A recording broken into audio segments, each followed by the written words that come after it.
how do we do this as a society to actually eradicate anti-Semitism? And I think that is the larger question, rather than isolated on the FBI. Okay, thank you. Thank you. Thank you all for being here.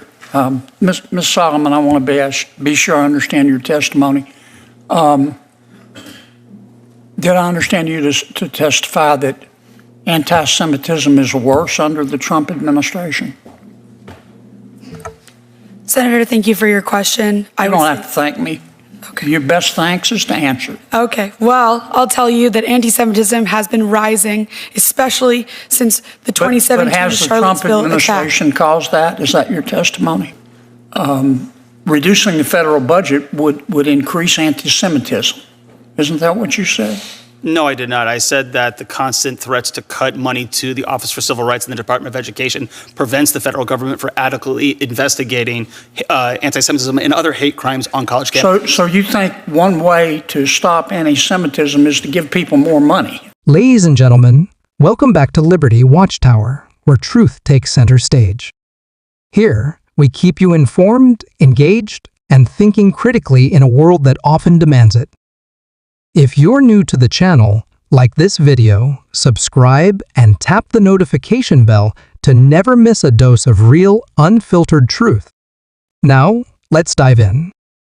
In recent years, we have witnessed a troubling increase in anti-Semitic rhetoric, harassment, and violence across the United States. These events have not occurred in a vacuum. They are emerging in the context of intensifying global conflict, most notably the October 7th Hamas attack on Israel and the subsequent war in Gaza. But while those international events may ignite passions, the embers of anti-Semitism were already smoldering here at home. Today, we are not just asking how to respond to specific incidents. We are asking a far deeper and more consequential question: how do we, as a society, truly eradicate anti-Semitism, not just on paper, not just in press releases, but in practice? Thank you all for being here. Ms. Solomon, I want to be sure I understand your testimony. Did I understand you to testify that anti-Semitism is worse under the Trump administration? Senator, thank you for your question. You don't have to thank me. Okay. Your best thanks is to answer. Okay. Well, I'll tell you that anti-Semitism has been rising, especially since the 2017 but has the Charlottesville Trump administration caused that? Is that your testimony? I wouldn't say the Trump administration has caused anti-Semitism. Has there been an increase since Trump has entered office? Yes. Do you see a causal connection there? Yes. Why? Trump has highlighted and platformed neo-Nazis and white supremacists. Okay. Mr. I can't see that far. Racklin, you're Mr. Racklin, I understood you to say that in answer to Senator Durbin's question, the spending reductions, reducing the federal budget would increase anti-Semitism. Isn't that what you said? No, I did not. I said that the constant threats to cut money to the Office for Civil Rights and the Department of Education prevents the federal government from adequately investigating anti-Semitism and other hate crimes on college campuses. So you think one way to stop anti-Semitism is to give people more money? Is that right? I think one of the ways is to actually fund people that are actually designed to investigate anti-Semitism on college campuses. What's there to investigate? We see it. We saw it. Did you watch television? Did you see what happened at Columbia? Absolutely. Yeah. I mean, it was clear to me that the administration at Columbia and most members of the faculty believe passionately in diversity, equity, inclusion, and the right to hurt Jews. That's what I saw. Isn't that what you saw? I saw. Isn't that what you saw? I saw protesters against the war in Gaza and them using some anti-Semitic slogans and thoughts. I would say, however, that it's hard. I would say, isn't that however, what you're telling me? That's not what you saw. Now, don't get off the subject on me now. You're telling me that's not what you saw. I'm telling you that it is difficult for the federal government to adequately address the issue of anti-Semitism. Are you telling me the Columbia administration and the faculty was supportive of the Jewish community? I think that they are You trying need to to find stop dipping into your ketamine stash. into what? Excuse me? Now, if we're going to solve this problem, we need to talk about it. I'm And happy it to wasn't talk just about at Columbia. It was at Berkeley. It was at UCLA. It was at Barnard. And Columbia has a history of discriminating against Jewish people. They used to refuse to let Jewish students come to their university. Now, you can try to bubble wrap this, but that's what I saw.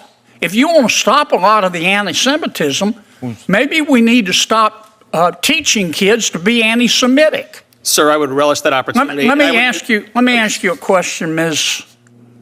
Kohab. Did I say that right? Kohav. Do you think it's possible to feel compassion for the Palestinian people without hating Jews? Absolutely. Would you elaborate on that? Because it looks to me like many of our Ivy League universities, they weren't the only ones. Some universities handled it well. Vanderbilt, University of Chicago, Tulane. But it looks like the administration was teaching kids you got to pick a side. Mm-hmm. You either have to hate Jews or you have to be for Hamas. You can't be. There's no middle ground. Tell me what you saw. You've written a book about it. Maybe Mr. Rockland ought to read it. Just because we are testifying, I wrote a chapter in the anthology Young Zionist Voices about what's happening on college campuses, and my book is coming soon, so look out for that. Good plug, but So let me answer your question. Can you feel compassion for the Palestinian people and not hate Jews? Absolutely. One of the most painful ironies of our time is that some of the most prestigious universities in America, places that pride themselves on diversity, inclusion, and intellectual freedom, have become environments where Jewish students increasingly feel unsafe, unwelcome, and unheard. We've seen it at Columbia, at Berkeley, at UCLA. On campuses across this country, we've seen anti-Semitic slogans chanted in protests. We've seen student groups celebrate acts of terror as resistance. We've seen administrations hesitate to call out hate when it targets Jews, often rationalizing it as political expression or academic critique. This is not just a crisis of policy, it is a crisis of values. But let us be clear, anti-Semitism doesn't only fester in the quads of Ivy League schools. It festers in our political discourse. It festers online. It festers wherever we allow ideology left or right to strip people of their humanity. During a recent Senate hearing, these issues were brought to the forefront. Some witnesses and lawmakers pointed to the normalization of white supremacist rhetoric under past administrations. Others highlighted how radical ideologies, including certain Marxist frameworks taught in classrooms, are framing the world in binary terms oppressor versus oppressed, where Jews are increasingly cast as villains, regardless of their individual stories, beliefs, or values. Some say the solution is more funding for civil rights enforcement. Others say the solution is cultural and educational, rooting out the ideologies that fuel hatred in the first place. The truth is, we need both. We need strong institutions. And we need courageous individuals willing to speak up even when it's inconvenient. You can love Palestinians. You can advocate for Palestinian statehood and dignity. And you can do all of that without hating Jews. This should not be a controversial statement. Yet on many campuses, it has become exactly that. We must reject the false choice that says you must pick a side and hate the other. Real justice never demands dehumanization. So, how do we move forward? We begin by acknowledging the problem, not minimizing it. We fund the offices that investigate discrimination. We hold leaders accountable. We demand moral clarity from our institutions.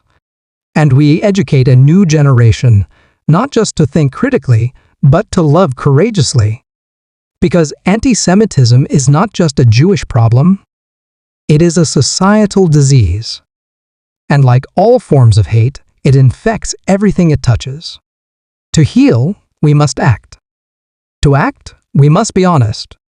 And to be honest, we must be brave. Let's choose courage over comfort, clarity over confusion, and compassion over hate. Because a society that protects its Jewish citizens, that uplifts its marginalized voices, and that refuses to let ideology excuse hatred is not just a better society for Jews. It is a better society for all of us. I think that what I've seen on college campuses is a pushing of a Marxist framing of the way that you see the world. And this is not only in liberal studies departments. I've taken dance classes, I've taken creative writing classes, where your final project is literally called "The Political is Personal." And what they're teaching you on college campuses is that the political is personal and that everything should be personalized. And there's a global north, a global south, a global right, and a global wrong. And the issue with college campuses and what's happening right now in the United States is that we're allowing ideology to drive violence. A society that says that you can commit violent acts based on your ideology because your ideology is correct is a society that's eroding. And that's what I see on college campuses. Now, you asked if I could feel Palestinian peoplehood, right? If I could feel compassion for the Palestinian people. Absolutely. And every night when I go to bed, yes, I pray for the Jewish people, but I also pray for the Palestinian people, for God to send them leaders that actually care more about their safety. Leaders that put their people's safety in order to propel an ideology at risk aren't leaders.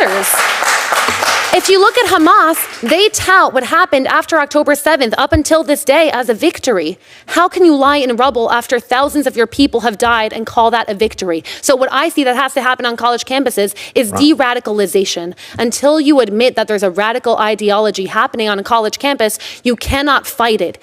You cannot fight it. Senator Ronald, hey, I know there's a lot of strong feelings in here. We all have them, but each member only has 5 minutes, and it just takes time away from their 5 minutes if you really want to get all these facts out. Ms. Hirano.